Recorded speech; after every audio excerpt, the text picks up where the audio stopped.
यह कहानी है एक गाय की जिसे आत्मज्ञान प्राप्त हुआ था। जी हाँ, ऐसा कहते हैं कि आत्मज्ञान प्राप्त करने हेतु मानव योनि में जन्म लेना आवश्यक है, परंतु एक गाय ऐसी भी थी जिसने गौ योनि में ही आत्मज्ञान प्राप्त कर अंतिम समाधि ली। उस गाय का नाम था लक्ष्मी, जो श्री रमणा महर्षि के साथ उनके आश्रम में रहा करती थी। लक्ष्मी औरों से कहीं अलग थी। जब वो कुछ दिनों के बछड़े की ही उम्र में थी, वो असाधारण तरीके से व्यवहार करती थी और नित दिवस रमणा महर्षि के पास जाती थी और उनके चरणों में सर रखकर बड़ी देर तक वहीं बैठी रहती थी। उसने आगे चलकर 9 बछड़े दिए थे, जिसमें से 4 महर्षि रमणा जी के जन्म दिवस पर ही दिए थे। महर्षि रमणा के शिष्य कहते थे कि देखिए, आपके जन्म दिवस के दिन ही इसने बच्चे दिए। तो रमणा कहते थे, नहीं, मेरा जन्मदिन समारोह उस दिन मनाया जा रहा है जिस दिन लक्ष्मी ने बछड़े दिए। जब से लक्ष्मी रमणा जी के आश्रम में रहने आई थी, हर बार बछड़े के जन्म के उपरांत वो हॉल में रमणा जी के पास जाती थी। रमणा कहते थे, लक्ष्मी, तू मुझे ये बताने आई है कि तूने बच्चे को जन्म दिया। मैं वहीं आता हूँ और उनसे मिलता हूँ। आश्रम में आने से पहले भी बाकी शिष्य और लोग एक बार को भले ही रमणा जी का सत्संग छोड़ दें, परंतु लक्ष्मी हर रोज खिड़की में से सर डालकर घंटों खड़े रहकर उनका सत्संग सुनती थी और सत्संग पूरा होने के बाद सबके चले जाने के बाद ही वहाँ से हटती थी। आश्रम में आने के बाद वो रोज हॉल में जाकर वहीं सत्संग लाभ लिया करती थी। एक बार लक्ष्मी सीधे महर्षि रमणा जी के पास पहुँच गई और उनके कंधे पर सर रखकर वहीं खड़ी हो गई।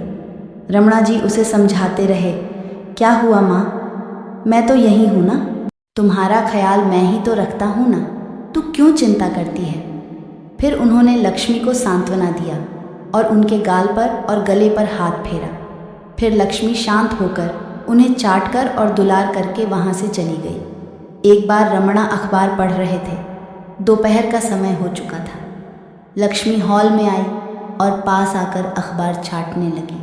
रमणा ने ऊपर देखा और कहा, थोड़ा रुको, लेकिन लक्ष्मी चाटती रही। फिर रमणा ने अखबार एक तरफ रख दिया और लक्ष्मी के सर पर हाथ रखकर उसके दोनों सींगों से अपना सर सटा दिया और बहुत देर तक दोनों इसी अवस्था में रहे। फिर जब दोनों ने अपनी आंखें खोली तो महर्षि रमणा ने शिष्यों से कहा, तुम लोगों ने देखा, अभी क्या हुआ। लक्ष्मी समाधि में पहुंच चुकी है, उसे आत्मज्ञान हो गया है और अभी उसके आंखों से बहने वाले आंसू उस आत्मज्ञान के बोध होने के आंसू हैं। उसके बाद भी लक्ष्मी हर रोज़ उनका सत्संग सुनने आया करती थी। एक दिन जब वह बीमार थी, वो सत्संग में आ न सकी, तब रमणा वहाँ गए और उन्होंने लक्ष्मी को देखा।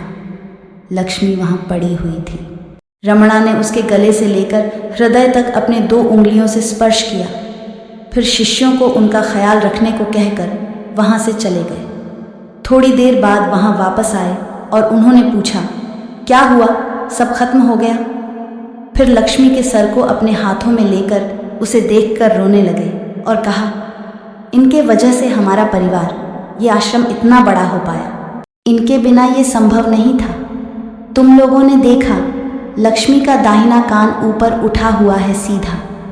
कहते हैं काशी में मरने वालों को भगवान शिव दाहिने कान में मंत्र बोलते हैं। लक्ष्मी का भी दाहिना कान ही ऊपर है। फिर लक्ष्मी का अंतिम संस्कार किया गया, ठीक वैसे ही जैसे रमणा जी ने अपनी माता का किया था और किसी समाधिस्थ महात्मा का करते हैं। लक्ष्मी के अंतिम समय में उन्होंने कहा, ये समाधिस्थ हो गई हैं, अब किसी भी रूप में ये दोबारा जन्म नहीं लेंगी, ये मुक्ति को प्राप्त कर चुकी है। तो इस तरह एक गौ माता को आत्मज्ञान प्राप्त हो गया था। तो ये थी आज की रोचक कहानी। अगर कहानी पसंद आए तो लाइक शेयर करें और चैनल को सब्सक्राइब करना मत भूलना। धन्यवाद।